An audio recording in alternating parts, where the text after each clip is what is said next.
यीशु प्रभु के नाम में हमारे सभी मसीह भाई बहनों को जय मसीह की। परमेश्वर का धन्यवाद।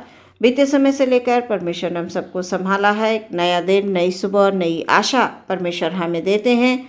हम हर समय परमेश्वर में धन्यवादी बने रहें। प्रियो, आज के वचन के द्वारा परमेश्वर हमसे क्या कहना चाहते हैं हम देखेंगे। नीति वचन 9 अध्याय 11 पद। यहाँ पर इस प्रकार से लिखा हुआ है, मेरे द्वारा तो तेरी आयु बढ़ेगी और तेरे जीवन के वर्ष अधिक होंगे।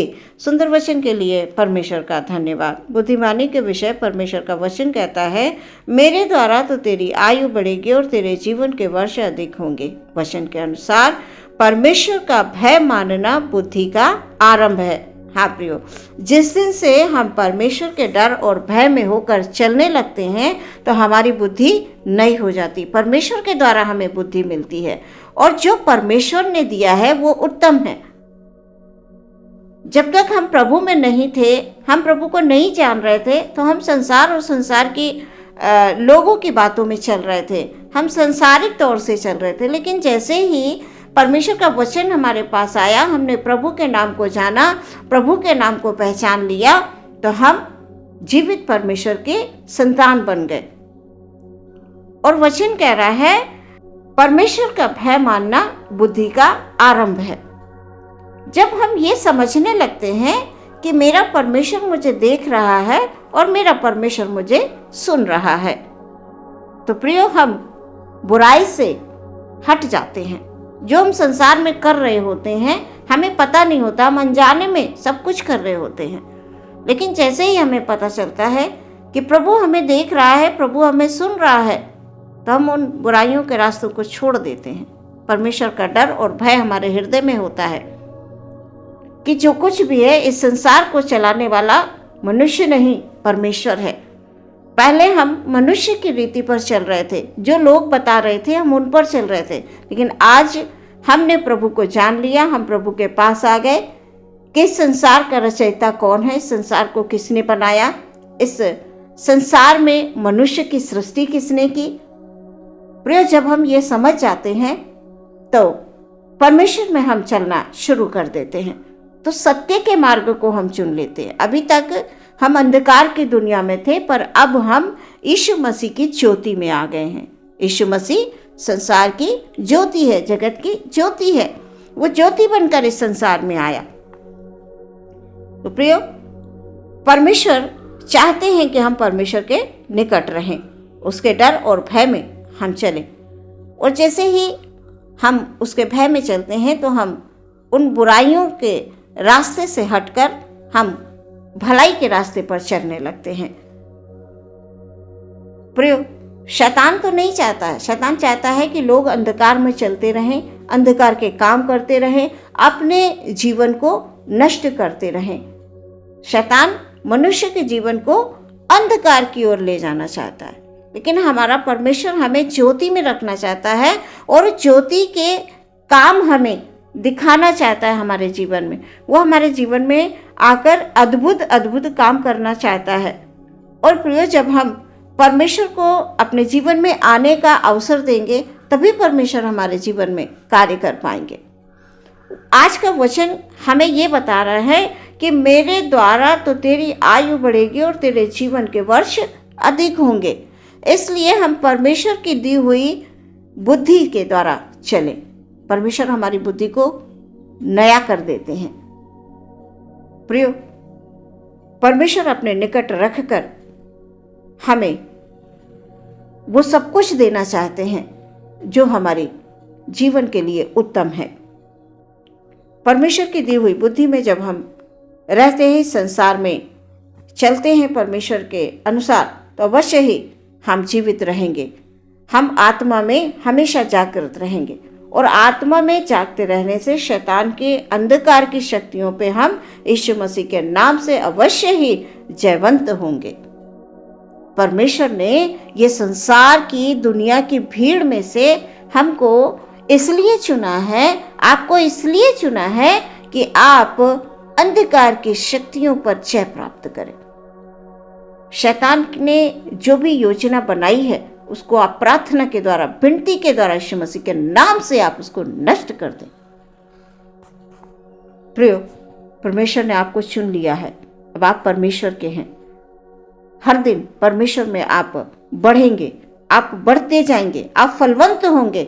अभी तक आप परेशान हो रहे थे, आपको कुछ नहीं समझ में आ रहा था, लेकिन आज के वचन के द्वारा परमेश्वर आपसे ये कहना चाहते हैं कि मैंने तुमको चुना है, तुम इस संसार में मेरे हो, मैंने तुमको चुनकर अपना बेटी अपना बेटा बना लिया है। प्रियो, जब हम परमेश्वर में होकर चलते हैं तो वो हमारी सारी ज़रूरतों को पूरी करता है, हमारी तमाम सुख सुविधाओं का वो ख्याल रखता है। वो जानता है, जिस प्रकार एक संसारिक जो पिता होता है वो अपने बच्चे की हर आवश्यकता को जानता है। उसको पता होता है किस समय मेरे बच्चे को किस चीज़ की आवश्यकता है, वो ला कर देता है। वो चाहे जहाँ से भी लाए, जैसे भी करे, वो उसकी ज़रूरत को पूरी करता है। तो क्या हमारा परमेश्वर हमारी ज़रूरतों को पूरा नहीं करेगा? क्या हमारे स्वर्गीय परमेश्वर को हमारा ख्याल नहीं है? हम चिंतित होते हैं, हम उदास बैठे रहते हैं, हम कल के बारे में सोचकर बड़ी चिंता करते हैं। परमेश्वर का वचन हमसे ये कहता है कि तुम चिंता मत करो, परमेश्वर में भरोसा रखो। प्रियो, जो धन संपत्ति यहोवा की आशीष से मिलती है उसके साथ वो दुख नहीं मिलाता है।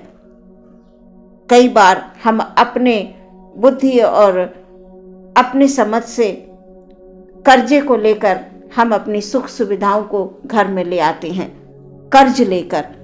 प्रियो, परमेश्वर हम सबको लेने वाला नहीं, हमें देने वाला बनाना चाहते हैं। वो चाहते हैं कि हम देना सीखें, हम लोगों को दें। हमें परमेश्वर ने जो कुछ भी दिया है, आज हमारे पास यदि थोड़ा है तो हमें उसमें संतुष्टि करनी है, हमें परमेश्वर से प्रार्थना करना है, परमेश्वर की आज्ञा का पालन करना है।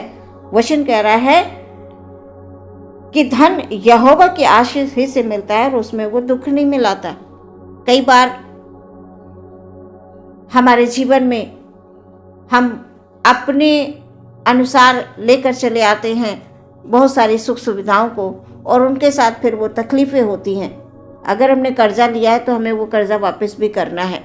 अब वो उसकी चिंता में हम डूब जाते हैं, हम कैसे करेंगे, क्या करेंगे, है ना। तो इस बात का प्रियो हमेशा ध्यान रखें कि परमेश्वर नहीं चाहते हैं कि उसके लोग इस संसार में दुख उठाएं। वो चाहता है कि वो परमेश्वर में बने रहें, परमेश्वर की दी हुई बुद्धि के द्वारा संसार में चलें, ताकि वो कर्ज में ना डूबे। हमेशा परमेश्वर पर भरोसा रखें। हमें मन में ये विश्वास रखना है कि मेरा परमेश्वर मेरे लिए सब कुछ पूरा करेगा। कई बार हम हमारी ज़रूरतों को लेकर बहुत चिंतित होते हैं, इसलिए चिंता बिल्कुल ना करें। हमारे पास परमेश्वर के वचन हैं जिनके द्वारा हमें साहस मिलता है। स्वयं परमेश्वर हमसे वचन के द्वारा प्रयोग बात करते हैं। जब भी आप दुख या कष्ट या परेशानी को महसूस करें तो वचन को पढ़ें और वचन के द्वारा परमेश्वर से बात करें।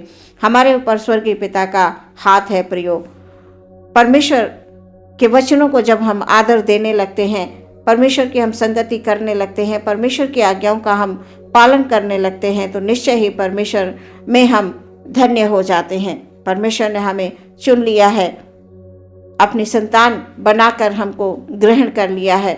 प्रियो, हम प्रभु के हैं, संसार के नहीं हैं। परमेश्वर हमसे बहुत कुछ नहीं चाहते, वो सिर्फ इतना चाहते हैं कि हम परमेश्वर के बनकर रहें, वफादारी के साथ रहें। इस संसार में प्रियो बहुत से ऐसे लोग हैं जो आपको सही रास्ते पर जब आप चलने लगते हैं तो आपको खींचने की कोशिश करते हैं। तो ये आप हमेशा सतर्कता इसमें रखने की आवश्यकता है कि जब आप अच्छे रास्ते पर चलेंगे तो अवश्य ही बहुत सारी बाधाएं बीच में आएंगी, तो इसका ख्याल आपको रखना है। परमेश्वर कहता है, मैं उसको दीर्घायु से तृप्त करूंगा और अपने किए हुए उद्धार का दर्शन दिखाऊंगा। प्रियो, परमेश्वर आपको सब कुछ देना चाहते हैं। परमेश्वर आपको सारी सुख और सारी सुविधाएं देना चाहते हैं। बस वो चाहते हैं कि आप उनके डर और भय में होकर चलें। आज के वचन के द्वारा परमेश्वर आपको बहुतायत से आशीष दे। आमीन। हम प्रार्थना करेंगे। धन्यवाद धन्यवाद धन्यवाद। स्वर्ग के परमेश्वर की जय हो, तारीफ हो परमेश्वर की। Hallelujah hallelujah hallelujah hallelujah. हमारे हर एक भाई बहन पर प्रभु तेरी आशीष हो खुदाबंद। Hallelujah hallelujah. आज के वचन के द्वारा परमेश्वर हालेलुया आपके डर आपके भय में होकर खुदाबंद खुदा जब हम चलने लगते हैं तो पिता हमारी बुद्धि नई हो जाती है। इसलिए पिता संसार की तमाम पुरानी बातों को हालेलुया हमारे हृदय से निकाल कर परमेश्वर पिता आप दूर कीजिए। परमेश्वर हमारी हर एक चिंता को यीशु मसीह के नाम से हालेलुया दूर होने के लिए हम प्रार्थना करते हैं। हमारे किसी भी भाई को बहन को पिता कोई समस्या है शारीरिक तौर से पिता परमेश्वर, यदि किसी बीमारी ने घेर रखा है खुदाबंद हालेलुया, किसी दर्द ने तकलीफ ने घेर रखा है पिता परमेश्वर, यीशु मसीह के नाम से उनकी हर एक तकलीफ को प्रभु जी दूर होने के लिए हम प्रार्थना करते हैं। यीशु मसीह के नाम में उनके जीवन में शांति और आनंद आने के लिए हालेलुया विनती करते हैं। प्रभु शैतान की हर एक शक्तियां यीशु मसीह के नाम से नष्ट होती हैं। हालेलुया। प्रार्थना यीशु के नाम से मांगते हैं, सुने ग्रहण करें पिता, आमीन।